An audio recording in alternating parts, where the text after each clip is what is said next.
It's time. Time to get credit for the work you've done. Time to get the recognition you deserve. With Purdue Global, you can move forward in your career, for your family, and for yourself. You're worth the investment in yourself to earn a degree you're proud of, a degree that employers will respect. Purdue's online university is designed to support working adults like you who know it's never too late to accomplish your goals. It's never too late to make a comeback. It's time to start yours today at purdueglobal.edu. A group of high school students started a project to research a string of unsolved murders. There is no profile of this killer except for the ones the students created. What if this guy's still alive? Like, what if he comes after us? Once you start getting a few tips or a few leads or a few identifications, then the cold case isn't so cold anymore. This is Murder 101. Listen to Murder 101 on the iHeartRadio app, Apple Podcasts, or wherever you get your podcasts. Episode 89, Letting Go of Material Possessions to Save Money with Desirae Endres. Welcome to the Frugal Friends podcast, where you'll learn to save money, embrace simplicity, and live a richer life. Here are your hosts, Jen and Jill. Welcome to the Frugal Friends podcast. My name is Jen. I'm Jill. And we are excited to be with you in this new year. Woo woo! Happy New Year. Happy New Year, 2020. Yes. It's only good. It's only up from here. They say hindsight is 2020. So this year you are going to have great perspective. Ooh, look at you. You should be in a cookie. Thank you little you. fortune teller, you. I wish I was in a cookie. I wish I was eating a cookie. For sure. I am really excited to kick off this year with another minimalism episode because there's nothing I like more than after the rampant consumerism of the holiday season to get rid of everything that I have accumulated over the past year and or reset. just the last month. Let's be honest. Oh gosh, yes. And so we've got one of our favorite podcast friends, Desirae, here to talk about that with us. And if you are interested in more minimalism episodes, we've got episode 20, where we introduce how important minimalism is to sustainable frugality and why we talk about it so much. Episode 32, we talk with Joshua Becker about his journey to minimalism. And then episode 59, we talk with Courtney Carver about a minimalist wardrobe or capsule wardrobe. So those are some of our minimalism episodes. And so today we are talking about combating the desire for those material possessions. And then we'll get into that interview with her. But first, a word from our sponsors. Today's episode's also brought to you by internet advertisements. Ever talk about something next to a computer or phone and shortly after see an ad for it on Facebook? It's creepy. And it also causes you to buy things you otherwise would not have. The solution is to stop talking about things, make an aluminum hat, and stay off the computer forever. Internet advertisements. Avoid them and listen to podcast advertisements instead. Oh my goodness. Yes. Yeah. This is the creepiest This thing. is too real. It's because too real. I can kind of understand if I'm searching something in Google. Yeah, they're constantly tracking me. But just my conversations. So I've started to say weird stuff, just to try it out. Like, how do I buy whale milk online? Just to see. So far, nothing, but I'm going to keep trying. I'll let you know if after this podcast, there's like an online link to buying milk from whales. Oh, God, I hope not. And if you are struggling with the internet advertisement thing like we are, not necessarily your struggle to avoid whale milk, this is a great episode if you are struggling with that, if you are embarking on a no-spend challenge for this month, or if you're enrolling in my 5 weeks to 500 course that closes today, and we will talk about that more at the end of the episode. But right now, we've got Desirae here. She is the host of the Minimalish podcast. She writes over at DesiraeEndres.com. and she is the author of the new journal, Simple Morning Lists. You're definitely going to want to buy it after you hear this episode. So let's get into it. Do it. Hello, Desirae. Welcome. Hi, I'm so happy to be here. Desirae, so glad to have you and talk about all things minimalism. Your website, by the way, I have to get this out there, is beautiful. It's so inviting and attainable. It felt really like, okay, I know that we're talking about minimalism, but almost anybody could go on and connect with you in some way. That's my opinion, but I loved it.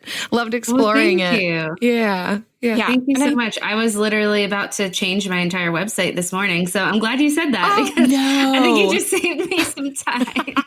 No, everything is good. I think it's, accessible is the perfect word. So, and your podcast, Minimalish, I would say the same thing about.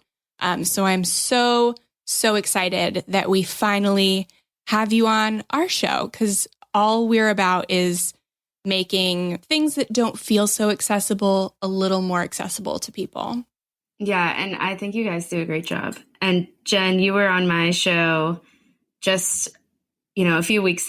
When this goes out, it'll be a few months ago, but in November of 2019, you were on my show, and I literally went and got your no spend challenge book, and we were doing a new no spend challenge. Oh my gosh, yes. And it seriously helped us finally get a little bit more, I'd say get our feet in a more stable place in our debt-free journey that we've been on. So Yeah. Well, the point for the no spend challenges is to figure out, to make more room to figure out what you truly value and to get rid of all the clutter in your spending, which is so much of what you talk about with getting rid of the clutter in your schedule and in your home, and just to make more margin for the things that really matter. And so it's kind of the same concept, only with your finances. So I'm so excited. Yeah. Which is why we're looking forward to talking with you. We've seen so many parallels and crossovers between minimalism and frugality. Certainly they can go off on their own tangents in and of themselves, but we're curious to hear your perspective on this topic of minimalism and how you discovered it, how it's impacted your life. What are your thoughts on that? Yeah, for me, it was around or a little less than 2 years ago.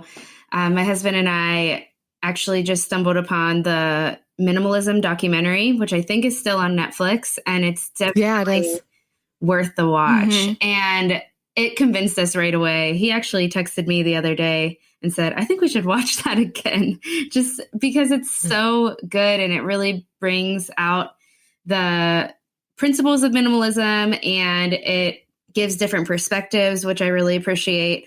And I think that what it comes down to for me, and why it's been such a huge thing in our life, is because I lived with clutter all of my life.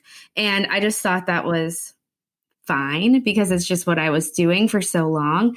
And I'm a messy person. I'm not a super organized person. I always say minimalism, just because you dive into minimalism, it's not going to necessarily make you organized, but it can help you if you're not organized because you don't have less floating around. So we stumbled upon that documentary, and it just kind of changed. It was one of those things where you can see there's really a before and after of that day, that normal random weekday when we both ended up watching that together. And we really decluttered our whole home in probably 10 days. I mean, it wasn't perfect, all ends tied up, but it was very quick, and we had time off of work. We were both teachers, so we had time off of work, so it worked out. But we did that. And then at that point, we really were able to reevaluate our life, basically. And that sounds so drastic, but it's true that minimalism helped us really reevaluate our values and our life, because for years, we were at the time living about 4 hours from our family.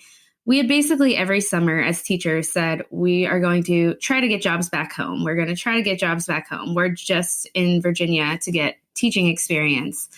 And we basically just said, which is probably, looking back, maybe it's not the best financial decision that we made, but we said, this is important to us. This is a priority in our life. We had a baby at the time. We want to be back near family, and we're just going to do it, because when it comes down to it, something's going to come through. Something's going to work out. We'll make it work. We'll get jobs. It might not be perfect. It ended up all working out, and we continued to declutter as we moved. And it's just kind of like a long road. I wouldn't say I define myself as a minimalist, because for me, it's not necessarily a definition, or it's not necessarily a way to measure myself against something. It's more of a tool to just make space in my everyday life. So for the things that matter most to me. And that's really what it's been about. I didn't come to that right away. At first, it was about like, how many spoons should I have? But it eventually became, okay, it's more meaningful than this. It's deeper than this. Isn't that so interesting? It's a phenomenon that you're talking about that so many also describe as they get on a certain journey like minimalism or frugality, that it does stir up other questions. And really, I think that's because we're pressing the pause button in some way, shape, or form to say, do I really need this? Why do I even have this? Is it benefiting me in any way? What's the purpose or function that it's serving? Which can then stir up other things of, what else should I be asking these questions about? If I'm asking it about, how many spoons I have in my drawer, should I be asking it about where I'm living, or how I'm also spending my time and my resources, and all these things, that it's not unusual for it to lead down this bigger journey of discovery and living a more purposeful life. So to hear that level of impact is amazing. Yeah, it really was. It's been a huge thing. And I mean, now it's kind of given me my current job. So it's good, which is, I talk about minimalism. So, yeah. Right. So you started from this place of, this is just the nuts and bolts of minimalism. Like, how many spoons should I have? How many chairs? So how was that journey going from that black and white minimalism mindset to where you are now with having a more flexible definition, and how can other people try and follow that journey? I think I don't want to paint it wrong to have that black and white view of minimalism, because I think for some people, that's just how their mind works. And for me, it's basically the opposite. That's just not how I work. And it wasn't working for me. So I was at this point where I'd already started a podcast on minimalism. It was a little bit different, but you can listen. All those old episodes still exist. And I started to have that imposter syndrome feeling of, oh, I might not have the perfectly uncluttered home. Like, there are still probably a couple of things around here I don't need, but they just live here. And also a child lives here, and there are messes. And I started to feel like, I'm talking about this thing, but am I doing it good enough, basically? And that really freaked me out and stressed me out and made me feel like I wasn't doing it good enough. So I was at this point where I was like, this doesn't matter. I basically convinced myself it doesn't matter. And yes, the decluttering was good. It was helpful, but this isn't something I want to talk about forever, because it just seems surface level.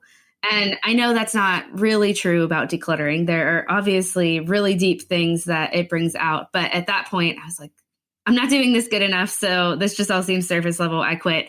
And then I realized that there was something more to it. Like, there were other changes that I had undergone through letting go of stuff. There was just kind of a deeper spiritual thing going on. And also mindset shifts that I didn't even really have to work at first. It just was happening as I was letting go of things. I had to question, what is the purpose of having this stuff? And how do I stop purchasing things I don't need and bringing them into my home? And what is it that's going to help me shift my habits? So it kind of happened naturally. And then I realized, oh yeah, I went under all these mindset shifts. And it isn't really about if my house is perfectly tidy all the time. That's not realistic. but it is about the fact that my life has changed because of this. I've realized that I have control over things I didn't think I have control over. I am more grateful than I used to be. I am more content than I used to be. So I realized all of that just kind of by reflecting. And that was just the start. And then I started really digging into that. And the way that I process things is through writing. And now I guess talking it out too with a microphone. So I did that. And that's where I developed all of these like heart of minimalism mindset shifts that I've started to talk about on my podcast. And that's really where the name Minimalish came into play too, because I realized it isn't on social media. And I think I should have said that. I think that's where it stemmed from, is I was on social media and I had people following me because of my podcast that were other minimalist accounts. And I was like, whoa, they have a prettier house than me, or they have less stuff than me, or they are talking about how many, their perfect capsule wardrobe.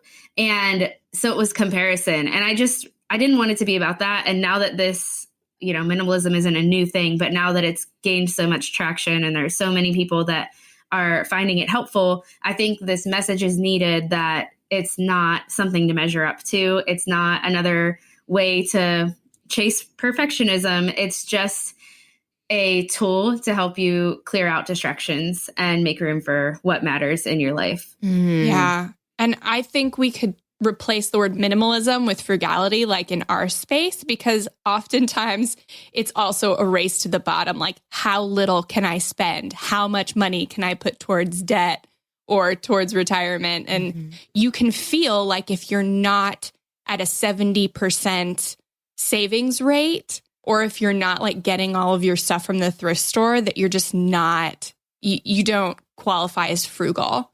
And so I love your story and your view on minimalism in that sense. Is it's minimal-ish. And we feel like we're frugal-ish. I love that title so much. Yes. Yeah, because it encapsulates so much of what you're saying, that I'm a little bit this, but there's wiggle room and there's freedom with it. And it's okay to have different working definitions of it depending on your lifestyle. I love what you said, Jen, that race to the bottom, because there's always going to be somebody doing it, quote unquote, better than you, depending on whatever you have idolized in your head of, okay, you may have a 1-bedroom home, but there's somebody living in a backpack, and you may be living in a backpack, but there's someone living out of a reusable plastic bag. And you may have that, but then there's somebody who like has figured out how to stuff all their trash for a year into like a little baby food jar. Like there's always going to be somebody doing it better. But it's like, but what works for you? Because fitting all of your trash into a baby food jar, it might not work for you if you've got 5 kids. Right. And I think it's so important that there are people doing that, but then there are people that are pursuing it in a totally different way that's important to them. Because when it comes down to it, the world needs that message in different ways from different people. And I think we get caught up because we can see what everyone else is doing via lovely Instagram and social media, which has its upsides and downsides. We put this pressure on ourselves. Like, I need to be doing it exactly that way. And then you see someone else. No, I need to be doing it exactly that way. And you put all of these images and you think that it's one person. In your head, you're like, okay, there's this perfect person that's doing all of these things. Meanwhile, that was just like a collection from a bunch of different people. And you've made it into one perfect person that doesn't actually exist. So you're measuring yourself against something that is never going to be attainable for anyone, not just you, but for anyone. Yeah. Extreme stories sell and they're really sexy, but we need more stories of normal people doing normal things and making small, sustainable changes. Yeah. And those aren't super sexy, so you don't hear them a lot. We know New Year's resolutions often don't stick. In fact, on average, they last around 30 days. So if saving money is on your 2024 resolution list, here's a foolproof way to stick to yours. Switch your phone provider to Mint Mobile. For a limited time, wireless plans from Mint Mobile are $15 a month when you purchase a 3-month plan. That's unlimited talk, text, and data for $15 a month. For those of you paying close to $40 a month for just one phone line, This means a savings of $300 over the course of the year. We especially like Mint because all plans come with unlimited talk and text and high-speed data delivered on the nation's largest 5G network. To get this new customer offer and your new 3-month unlimited wireless plan for just $15 a month, go to mintmobile.com/frugal. That's mintmobile.com/frugal. Cut your wireless bill to $15 a month at mintmobile.com/frugal. Additional taxes, fees, and restrictions apply. See Mint Mobile for details. AI might be the most important new computer technology ever. It's storming every industry, and literally billions of dollars are being invested. So, buckle up. The problem is that AI needs a lot of speed and processing power. So, how do you compete without costs spiraling out of control? It's time to upgrade to the next generation of the cloud, Oracle Cloud Infrastructure, or OCI. OCI is a single platform for your infrastructure, database, application development, and AI needs. OCI has 4 to 8 times the bandwidth of other clouds, offers one consistent price instead of variable regional pricing. And of course, nobody does data better than Oracle.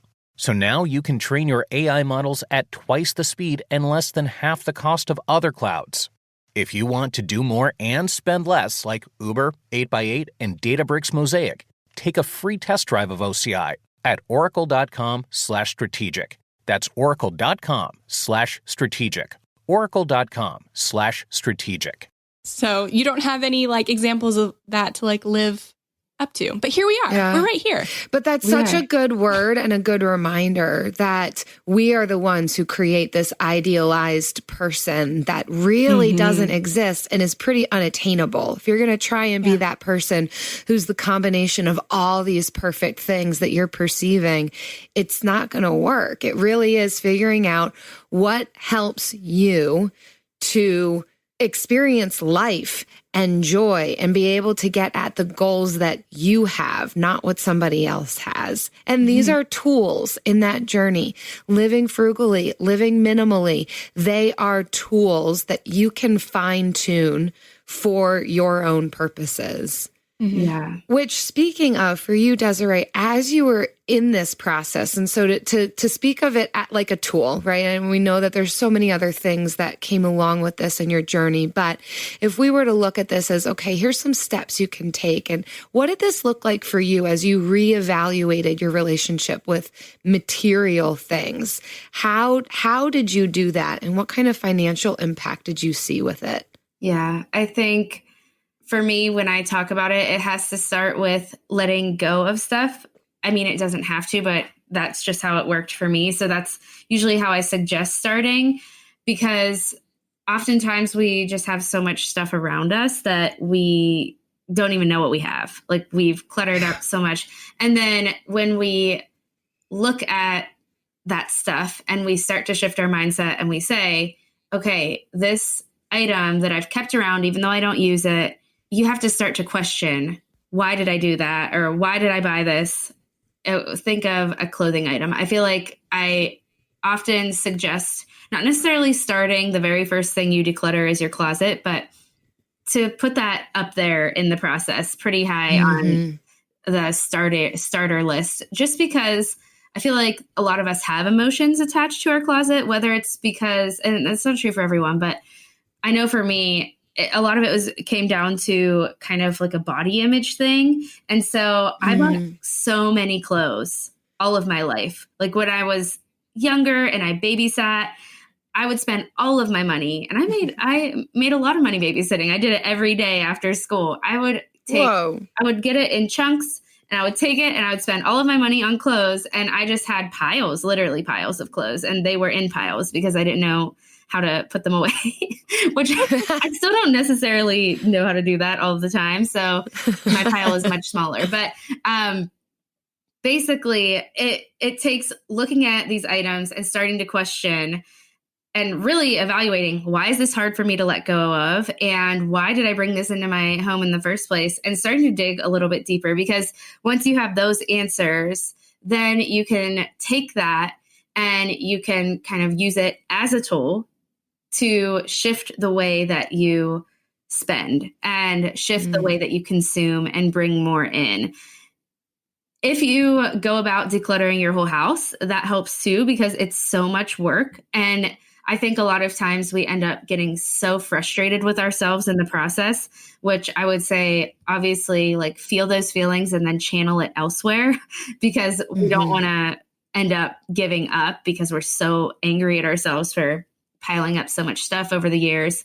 Depending, I mean, that might not be everyone's case, but at that point, we realize how ridiculous it is that we've just believed these lies that more stuff will make us happier, or that more stuff is what we need to have a welcoming home, or more stuff is going to make us look shinier to our friends. So I feel like whenever you get to that point where you're looking around and you're like, I have to declutter this room, and it's going to take literally days because there's boxes of stuff I've never dug into for years. That's when you can take that feeling and kind of say, okay, now I'm going to practice not letting this happen again. And tangibly, I think, after the decluttering. So decluttering is the first step, or amidst it, because for us, it took 10 days. But for a lot of people, for most normal situations where nobody has a whole week off of work with their husband and is tackling it together, it can take months. So in that process, while you're continually letting go, that's when the mindset shifts can happen, when you go to the store and go shopping, and when you decide to, you have to go to Target and buy your household things. And at that point, you have to just, you have to do what works for you. But in my case, I have to bring a list. That definitely helps me to stick to a list. And I think just little things like planning, really, it comes down to planning at first, and then digging into those mindset shifts, taking a list. And for us, a huge thing has been figuring out how to budget. And that stemmed from minimalism. We probably, I wouldn't say we would have never dug into a debt-free journey if we hadn't discovered minimalism first, but it stemmed from it. And I know that's probably old news to your listeners of a budget, but that's just kind of a tangible step that we had to take, is actually, and I want to say that, that was hard for us, and it's still hard for us, but to find something that is going to give us a visual of where's our money going, and also at the same time be doing these intentional mindset shifts of, I don't want to clutter my house up with stuff anymore. Absolutely. And you're not alone in that. We all have to come back to the budget. I mean, we could probably do an episode every single week just about the budget. It is one of the foundational pieces that we're never getting perfect, because it shifts all the time, whether income shifts or spending shifts or values shift, whatever it is, it's an evolving thing. So yeah, you answered part of what I was going to ask you midway through that. But so for the girl who's in Target and trying to not bring in more stuff into her home, and when I say that, I mean me.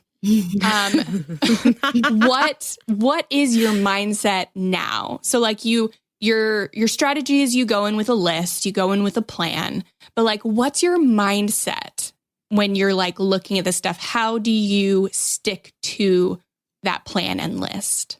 I think the biggest thing that helps me is I tell myself, if I don't have a plan for this item, then I'm not allowed to buy it right now, if that makes sense. Especially when it comes to home decor. I think of that because for some reason that seems to get me the most at Target, or it used to get me the most at Target with that dollar spot. And there's a $3 hand towel, and it's just so cute. But so cute. If I don't have a plan for, I wanted to add that to my home, or if I am going to Target and I happen to remember, oh yeah, we all our hand towels are stained because I'm not the best at laundry and I could add an extra one, then fine. But most of the time when I go, that's not the case. I'll start to justify it in my head, but it's not a real plan. So that helps. If I don't have a plan for it, it can't come in my home. That definitely helps when it comes to home decor, because a lot of times I used to buy things that I didn't have space for. And I was just like, this is so cute. And then I come home and it's on this weird shelf and it looks really terrible because I never had a plan for it.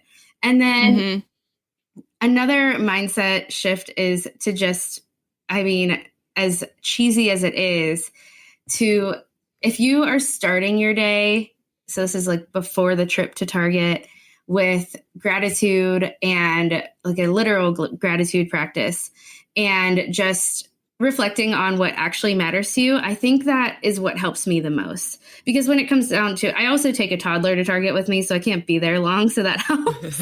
Oh, that's a good strategy. Just find a toddler. Find one. Doesn't matter. Either it will make you so stressed out, you'll put everything in your cart and you'll be like, this was a bad decision, or you'll just leave. And I will also, sometimes I put things in my cart and by the end of the trip, it's out of my cart. It's just, it's not like I'm perfect at this. Like I can just skate by it all and say, oh, that's super cute, but I'm not going to touch it because I'm this perfect minimalist and have everything together. I might put it into my cart, but by the end, I look at my cart and I think, how much is this actually going to add up to? Because Target, you know what happens. It ends up being over $50 if you have 3. Yes. You want all one bottle of creamer and it's $50. Adds up. It's like, how in the world all these little $2 charges ends up being $300,000? So I think amazing math. I think it's a simple practice. Jill spends a lot at Target.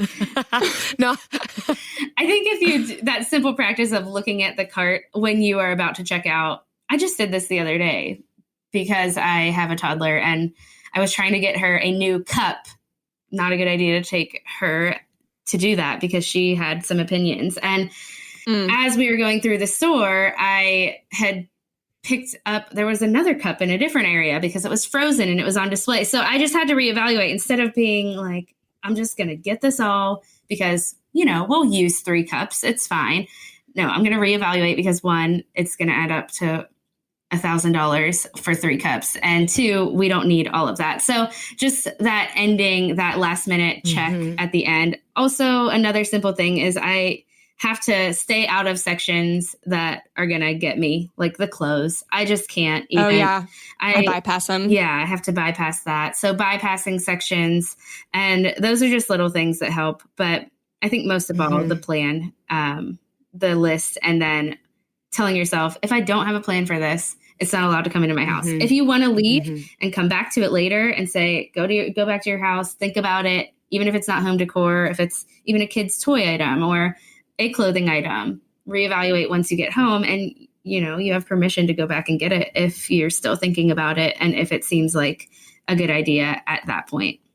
And online shopping has made that easy too. Is that, okay, if I really want this and need this and can find a plan for it, I can just buy it online. I don't have to buy it immediately right now. Yeah, exactly. Yeah, or try to do that as much as possible so that you're not walking through and having those impulse purchases. Online grocery pickup has changed my life. For a lot of reasons.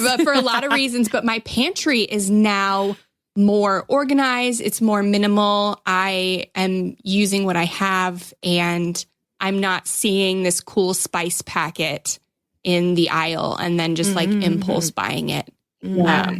Which, I still find myself doing even after talking about meal planning and reducing waste for years.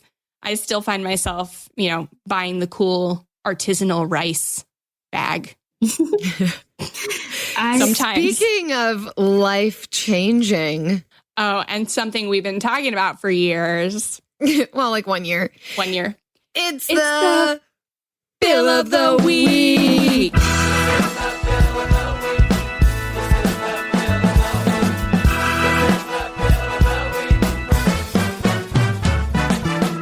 That's right.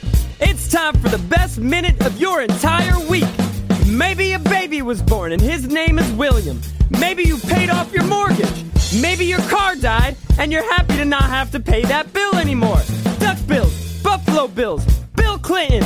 This is the Bill of the Week.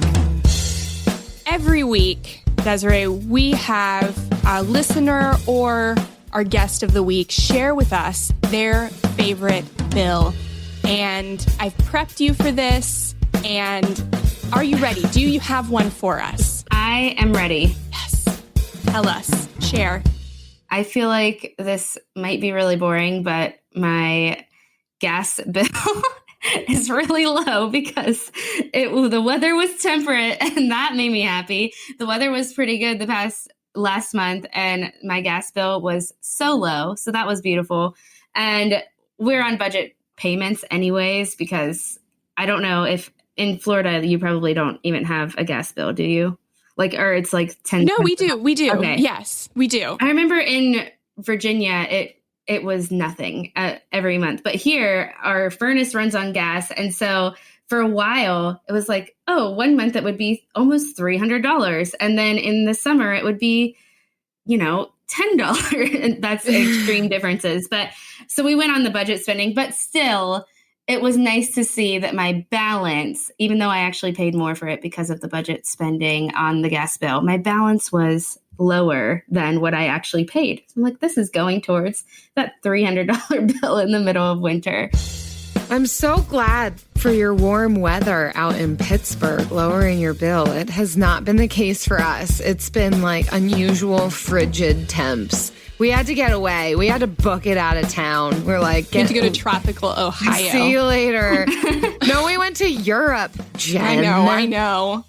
Try not to think about it. It's funny because, saying it now, right now it's 60 degrees, so that's great. Tomorrow it will be 30, so that's ridiculous. Yeah, but I know. It's Pennsylvania. It's not necessarily that it was the last couple of weeks. It was more like October wasn't bad, and maybe we didn't crank the air heat as much as usual. So yes. Put on more clothes, kids. Yeah. Mommy likes this low gas bill. Yeah. If your gas bill was low, or you want to share how high your gas bill was because you turn on the heat when it gets cold, unlike my husband, you can submit your bill of the week at frugalfriendspodcast.com/bill and leave us a Google voicemail or a SpeakPipe message. We love to hear it. It's never too late. Never too late to earn a degree. Never too late for a comeback. Between your busy career and taking care of a family, it can feel like there's never a good time to go back to school. But your time is now. Time to start your comeback with Purdue Global. As Purdue's online university for working adults, Purdue Global is dedicated to supporting adults like you who know it's time to earn the recognition you deserve. You have the experience, you have the knowledge, it's time to get credit for the work you've done. You can balance work, family, and everything in between while earning your degree.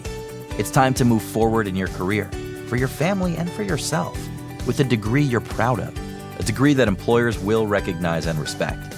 You're worth this investment in yourself to earn a degree you deserve. It's never too late. Never too late to go back to school and come back stronger with an education you can trust. Now is the time for your comeback. Start yours today at purdueglobal.edu. From the studio who brought you the #1 podcast, The Piketon Massacre, this is Murder 101. A group of high school students started a project to research a string of unsolved murders. Those murders happened in the mid-1980s. He's out there doing stuff. He just didn't stop. Everything that the students predicted through their profile turned out to be accurate. Redhead killer profile. Male, Caucasian, 5'9" to 6'2", 180 to 270 pounds. Unstable home, absent father and a domineering mother. Right-handed, IQ above 100, most likely heterosexual. There is no profile of this killer except for the ones the students created. Just because some of these women no longer have people to speak for them does not mean that they deserve to not be spoken for. What if this guy's still alive? What if he comes after us? I said, are you going to kill me? And he said, yes. Listen to Murder 101 on the iHeartRadio app, Apple Podcasts, or wherever you get your podcasts. And now it's time for the lightning round. It gets weirder every week. That sound intense. I love it. I actually I cupped my mouth around the microphone. I've never done that before. We'll see what that does to the audio. It's going to sound beautiful. Eric's going to love it. Eric's going to love it. My husband, Eric, edits the podcast, so he gets to listen to this voice all the time. Isn't he so lucky? Oh, he loves it so much. So today's lightning round, we are talking about mornings, because mornings are something you talk a lot about, Desirae, and they have been transformational in your life, and even with your journey in minimalism. And I think it can be really transformational with anybody's journey who's trying to be more intentional about their spending too. Yes. Yeah. So speaking of that, you talk about simple morning lists and waking up earlier than your family. Why did you start doing this, waking up earlier than everybody else? I think I wanted to be a morning person for a really long time. And at some point, I accepted that I wasn't. And, and I just decided to say, okay, it's not going to work for me. But then once I had a child, I realized that if I don't wake up before her, then my only other option to have alone time in my day is to stay up really late. And that wasn't working for me either. So I just wasn't getting anything actually productive done at that time. So if I was staying up late. So I started it mostly because I was super cranky. My daughter was 10 months old and she was waking up really early and I was waking up with her. So before that, I had been working full-time or working part-time, and I had a little bit of a schedule to where I was waking up at least 20 minutes before her, getting ready for my day. It wasn't like I was actually having a peaceful moment or anything, but I was getting ready for my day, and then she would wake up and I was ready to address her in a happy way. But it was summer and we had moved. Everything was crazy. She was waking up super early. I was not ready to wake up with her happy. So I had to make some kind of change because I didn't want to start my days like that. That's just not a good outlook for the rest of the day. And I stumbled on The Miracle Morning by Hal Elrod, I think is. Yes. And that was, for some reason, he was really convincing. And I just like, hey, I think I can do this. And it gave me a plan to start with. And I think I needed that. It ended up being a little bit too much of a plan for me. So I didn't stick with his version, but it helped me wake up earlier. And what that did do for me is one of his suggestions is affirmations. And I don't know if I think gratitude is something he suggests. And if not, that was just something I picked up somewhere else. And I started the day with waking up, a little bit of peaceful time to myself with coffee and gratitude and affirmations. And that was really changing everything for me. And I started waking up earlier and earlier and earlier. And I just was able to really do a lot with that time. And it changed the way I felt about the rest of the day, basically, because once my daughter woke up, I was ready for that. And I was ready to, at that point, when I started this, it was the summer before, I guess, my first official stay-at-home mom year. And I was about to be on all day with her. So I needed that. I needed that time to myself. Side note in this lightning round, did that change your bedtime? It did. And there are, right now, because of the nature of what I do right now and my work is completely within the times when she's sleeping, my wake time and sleep time fluctuate. But basically, I just try to give myself a 7 to 8 hour sleep buffer. And because I was staying up later before the time when I was waking up with her, I slowly moved it back. And I've never really had trouble going to sleep, so I can't really give too many tips for that. But I do think getting to sleep earlier is key in being able to wake up earlier and actually enjoy your day. Yeah, Nice. You still need a certain amount of sleep every night. So. Right. Yeah. So what have you been able to accomplish in your early mornings? At first, I took a job that literally was done in the morning. So I was working have you heard of VIP Kid? Yes. Like it's big in the kind of debt-free and frugality community. And that was really great. So I was able to work for 2 to 3 hours in the morning. And it was very early and I would have to go to bed much earlier, but that was one huge accomplishment. But I started to, because I still kept a little bit of time for myself to be creative and to journal and make the lists that I needed to make to really start my day well, I started to also extend my time. And some days I would work for VIP Kid and other days I had these creative ideas and I would work on those. And I would say I really built my podcast and the work I do now in that morning time and nap time. But it was in mornings are when I feel more creative. And I was able to really fully build that up and create a job for myself in that time. So yeah, I think that's the biggest accomplishment. And sometimes I will also work out in the mornings. It is part of my routine a few days a week right now. I was doing it every day. I feel like as the mornings got colder, I just wanted to choose to do that at another time of day just because I like the coziness of sitting with a blanket and my journal, and my computer to work. But yeah, I've accomplished a lot in that time. And I always think of it as you're basically carving out space. You can do whatever you want in that morning time, but you're basically carving out time and space for things that you've wanted to do that you just might not see in your day any time for right now. Especially when I talk to moms about this, that's a huge thing. Even if it's you want to have space to read, you're carving out space that you can sit and read. Or if you want to have space to, I don't know, get dressed and get ready for your day before your kids are asking you for breakfast, whatever it is that you want to create time and space for, it's a really good way to do that. For sure. How have you seen it impact the way that you relate to your daughter when in the morning? Oh my goodness. It's so different because I feel like I would just feel so angry, which sounds horrible. Like I'm some angry mother, but I would just feel so angry that she wasn't sleeping right and that she was waking up earlier than usual. And I didn't have a good mindset about it. And as I started the morning, I just felt like, not that, once I picked her up, everything changed. And yeah, I love her and she's a sweet little baby then, but I would just feel like I was stumbling into my morning basically and trying to figure out what to cook for breakfast.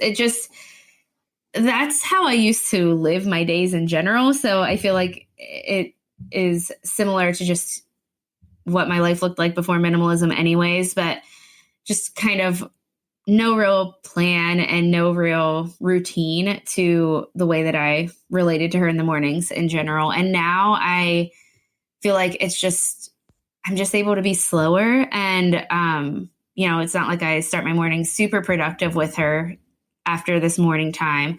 I start slow intentionally and I sit with her and I cuddle with her for a while. Then we do breakfast together and I'm just happier. Not to say that on mornings she decides to wake up an hour earlier for some reason. I still don't feel like, I wish that she would keep sleeping or what is wrong? What's going on here? I still feel that way, but I almost always at least have 40 minutes before she wakes up. And in that time, I'm able to get myself ready and remind myself that part of my purpose for this day is to show her love and take care of her and raise her. And because I remind myself of that, when I go and get her out of bed or when I hear her crying for me, I'm ready. I'm ready to do that. Yeah. Once again, that greater intentionality can make room for better interactions, better life choices, more purposeful living. My goodness. Well done. Yeah. You start your morning like intentionally instead of reactionary. And I think that makes a huge difference for how you interact with the rest of your day. Yeah, that's exactly it. That is a great way to put it. Desirae, so many good points. I know you've even got more wisdom in you. Where can people learn more about you, get your book, dive into this topic a bit more?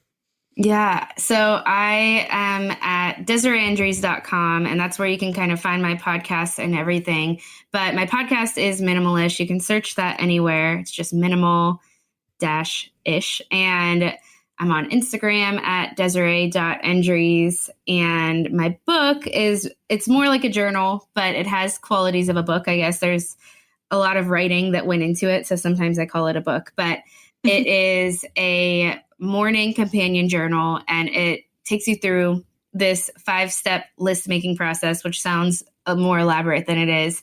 It just basically gives you space to do what I think is a really great way to start intentionally. And it starts with kind of letting go of things, and then it goes into that gratitude and purpose statements and affirmations like I was talking about earlier. So that's on Amazon, and yeah, you can find all of it basically in the same place if you just go to my website or Instagram. Yes, I love your journal. It's called Simple Morning Lists, and it has space for just these lists of gratitude and intentionality, and they will help you start your day on an intentional note, no matter what your goal for the day is. So thanks so much for coming on, Desirae. It was so cool to chat with you. Yeah, thanks for having me. It was so fun. That was fun. Yes, Desirae is such a fantastic woman, and she's great. I love talking with her. Chill, and you get that from her on her podcast, on her website, through probably because she wakes up early in the morning. She's such a pleasant person. Meanwhile, I'm over here yelling in your ears, and my mornings are chaos. Yeah, my kid wakes up at all hours of the morning, and I'm never ready for him. So that is probably, I start my day reactionary, and that is why I can have those words because they are not how I want to start my day. They are often how my day starts. Yeah. So heard that. Yeah. Well, there's more things that we can constantly be learning and growing in. And one of those ways is by book club. So this month we're reading The Tightwad Gazette by Amy. I'm not even going to try. Do you know? Amy Daxson? I don't know. I would say Daxson. Type in The Tightwad Gazette. And there's ways to get a free one. If you don't even know how to type this in, here's a way. Go ahead, Jen. What? If you don't know how to find the book, you might be able to get a free book. Oh my gosh. I didn't know if you were talking. I didn't know if you were recording, if you were talking to yourself. I really thought you were talking to yourself, and I was like, what's she doing? Yeah. What's she doing? Okay.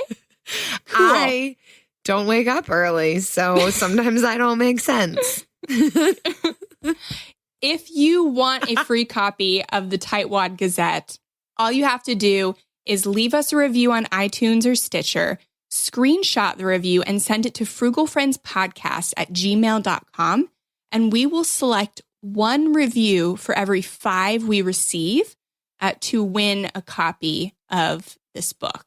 Here's a helpful example of a review. This one happens to be 5 stars. It's titled, Love This Podcast by Ski Girl 16 JMC. This podcast is realistic, helpful, and entertaining. I just started listening a few days ago and have binged on their past episodes. I've gotten lots of inspiration. I've literally laughed out loud many times. Thanks for what y'all are doing. Thank you, ski girl. Hope it's you a perfect are. time of year to be a ski girl. Hopefully you're skiing out there. I hope so. Being 16 JMC. And so I promised to tell you a little bit about 5 weeks to 500. We are spending the first 5 weeks of 2020 getting our savings up to $500 extra per week to put towards debt in 2020. And so if you can save an extra $500 a week, that's over $20,000 this year you can put towards your debt. So if that is your goal, then go to 5weeksto500.com and get enrolled in this course. You are going to get all of the things that I learned to save money and pay off debt without getting an extra job. So head over 5weeksto500.com and we'll see you there. See you next week. Bye. Frugal Friends is produced, edited, and mixed by Eric Sirianni.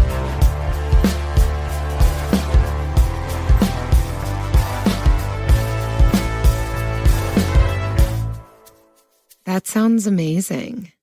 I'm excited about it. Does someone just give me money? Is that how that works?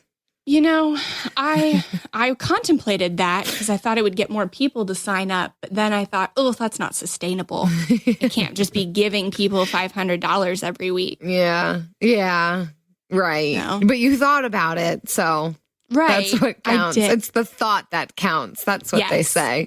Yeah, but it will shock people how often they have an extra $500 per week that they are spending. And it's not just in like trips to Target, but it's in small things and big things that they don't realize they're spending money on. Ooh. And it's definitely doable. I've had friends go from 1 year putting $6,000 towards their debt to $50,000 the next year, just from being more intentional about their spending and getting some side jobs. And we're not talking about side jobs here, but we are talking about all the ways that you can capitalize on unused space and time to save more money, to bring in more income. I love the title. It's fun. Yes. 5 weeks to 500. It's like, yeah. We're going to work up to it. It's normal people doing normal things to create sustainable change. I'm out. I can't relate. It's right. It's not sexy. It's not. I'm not normal, so. I know. Okay. Bye. A group of high school students started a project to research a string of unsolved murders. There is no profile of this killer except for the ones the students created. What if this guy's still alive? Like, what if he comes after us? Once you start getting a few tips or a few leads or a few identifications, then the cold case isn't so cold anymore. This is Murder 101. Listen to Murder 101 on the iHeartRadio app, Apple Podcasts, or wherever you get your podcasts. Discover the heartwarming and hilarious world of sibling connections on Sibling Revelry with Kate Hudson and Oliver Hudson. Dive into family tales, explore the human mind, and laugh with guests like Joel and Benji Madden. It's more than a podcast, it's a celebration of the ties that bind us. And it's fun because we've decided to open it up to really like all kinds of different siblings. And it's going to be an awesome season. Listen to Sibling Revelry with Kate Hudson and Oliver Hudson on the iHeartRadio app, Apple Podcasts, or wherever you get your podcasts.